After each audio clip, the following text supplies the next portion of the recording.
Ngayong bagyot sa Pilipinas at tuyong nagitikang runan at damag dito PTV Cordillera. Iti umadanin a panagbanga festival manamnama mananti sa sangbay ti adu a turista iti syudad. Gapu iti dayta maipalpaligip kadagiti turista ti panagridam da kontra iti accommodation scams. Ada report ni Bridget Marcasi Pangsfian. Manamnama manen ti panag-adu dagiti turista iti syudad kagiddan ti umadani a selebrasyon ti Panagbenga Festival wenno Flower Festival iti Baguio City. Gapu iti dayta, agbalbalakad ni Baguio City Mayor Benjamin Magalong iti publiko asukimatan daan nalaing dagiti mangidadjaya iti accommodations kadakwada. Agtultuloy ti pakaammo ti Baguio Tourism Council ken ti lokal a gobyerno saknan iti modus dagiti accommodation scammers ken no kasano daytoy a maliklikan. Inlawlawag ti mayor a 70% analidem asaan na maisubli ti kwarta ti individual no mabiktima daytoy. Kaya dapat mag-ingat. And that's the reason why we keep on reminding our visitors, pag yung mga offers sa kanila, too good to be true. Sa pag-isipan nyo na, no? Use your common sense naman. No? Ilang beses na namin binabanggit na mag-ingat kayo pagdating dyan sa mga online reservation. So I hope matuto na tayo dyan at sana maikalat pa. Immapilamot laeng ti Department of Tourism Cordillera karagiti turista iti panang tinitingda nga umno. Panang verify karagiti legitimate websites dagiti establishments sakbay nga agkumpirmar iti booking da. Kagiddan iti dayta, kinuna ni DOT Regional Director Jovita Ganongan, ananayunan pa iti 32% ti bilang dagiti akreditado ken lehitimo a pagdagusan iti rehiyon.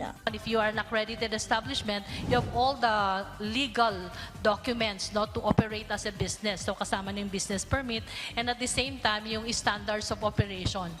No, so they follow the standards of operation as prescribed by the national government and also based on international standards. No, so be responsible na lang. Mabalin nga i-verify no lehitimo ti transaksyon kadagiti establishments babaan iti visita.baguio.gov.ph. Bayat ang mabalin na kitaan iti website ti DOT ti listaan dagiti lehitimo at travel agents iti Baguio City. Bridget Marcasi Pangosfian para iti Pambansang TV. Iti baro a Pilipinas. Kabayatan na dakkel at tulong dagiti na duma-duma festival ti rehiyon ang makalukoy iti panagsangpad dagiti turista.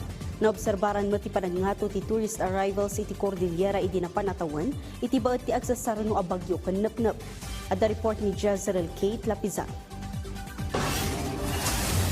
Panagbenga Festival, Bodong Festival, ken Etag Festival.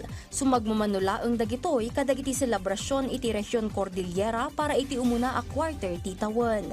Dakkel at tulong dagitoy a piyesta iti panang papigsa ti turismo iti rehiyon, gapu iti panagayat dagiti bisita amang buya ken makapatas iti kinamanagpartuat, tinamaris ken nabaknang a kultura ti Cordillera. Kasama yan sa tinatawag natin na meaningful travel. No? There should be events, there should be festivities na wherein ang mga bisita natin can be able to have a glimpse of the culture of the destination. Kinunana a dagiti nagduduma a festival ket mangipapaay iti fulfillment kadagiti turista. Gaputa malaksid iti panagpasyarda, adupay dagiti masursurwanda may papan iti kultura ken pakaistoryaan dagiti umili iti rehiyon. May sapay daytoy a motivating factor dagiti turista a bumisita iti Cordillera. Manarimaan mo ti consolidation ti ahensya iti tourist arrival kadagiti nagduduma a probinsya iti tawen 2025. Kaaduan kadagitoy ti nagturong iti rehiyon kabayatan ti Christmas season anang itunda iti dakkel a birok dagiti accommodation establishment. Nakatulong pay dagiti long weekends iti tawen 2025 aginundawayan dagiti turista a bimisita iti rehiyon kang runaan iti syudad ti Baguio. We're looking at siguro mga about 1.6 million or for the city of Baguio, no? Kasi sila pa yung may submission.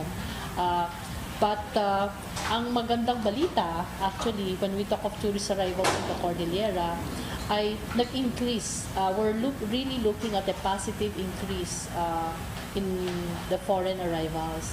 Jezreel Kate Lapizar para iti Pambansang TV, iti baro a Pilipinas. Dagita dagiti kang runan adamdamag dito PTV Cordillera i-like, i-follow ka nag-subscribe iti social media platforms ti PTV Cordillera iti Facebook, TikTok kan YouTube. Para iti PTV balita sa probinsya siyak ni Audrey Villana, Limbag ng Aldaw.